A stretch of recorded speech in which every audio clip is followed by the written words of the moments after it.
Once upon a time, in the grand city of Rajagaha, there lived a merchant named Subhuti.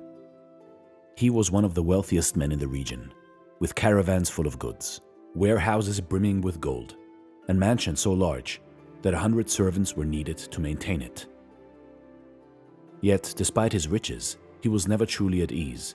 Each night he lay awake, worrying about thieves, business rivals, and the ever-growing demand to protect his wealth. One morning, as he walked through the bustling marketplace, inspecting his goods, he saw a beggar sitting peacefully beneath a banyan tree. The beggar had only a tattered robe, a wooden bowl, and a simple smile on his face.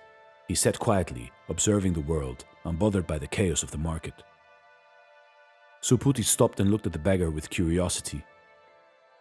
How could someone with so little seem so at peace? His own mind was a storm of worries. Yet this man who had nothing looked as though he possessed the greatest treasure. Intrigued, Subhuti approached the beggar and said, "Old man, I see you sitting here every day with nothing but that bowl and robe. How is it that you smile? Do you not wish for wealth, fine clothes, or a grand home? How can you be content with so little?"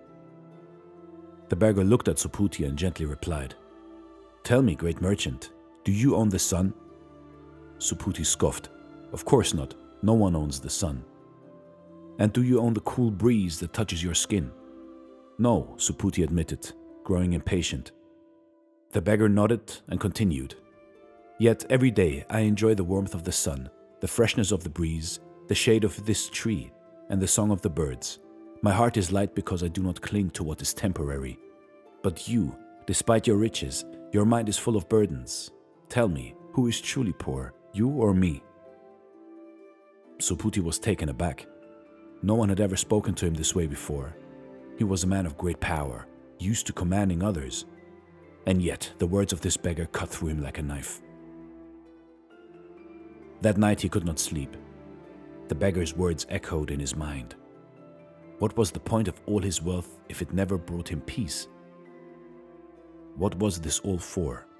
The next morning, instead of heading to his business, he went to seek the Buddha.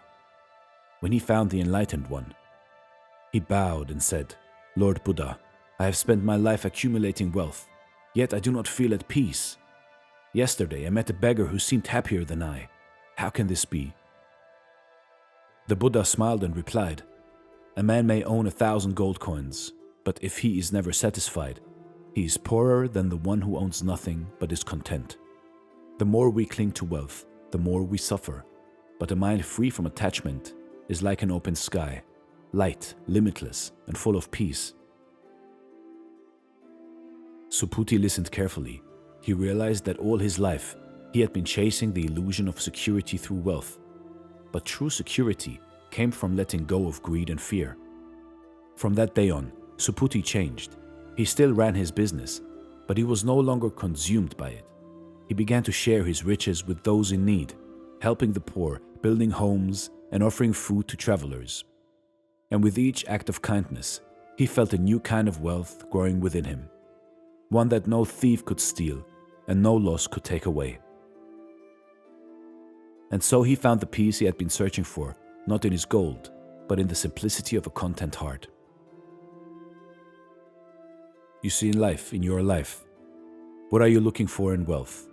You're looking for, or you're chasing the illusion of security through wealth. But security comes from you inside, of letting go of greed and fear, and embracing love and contentment.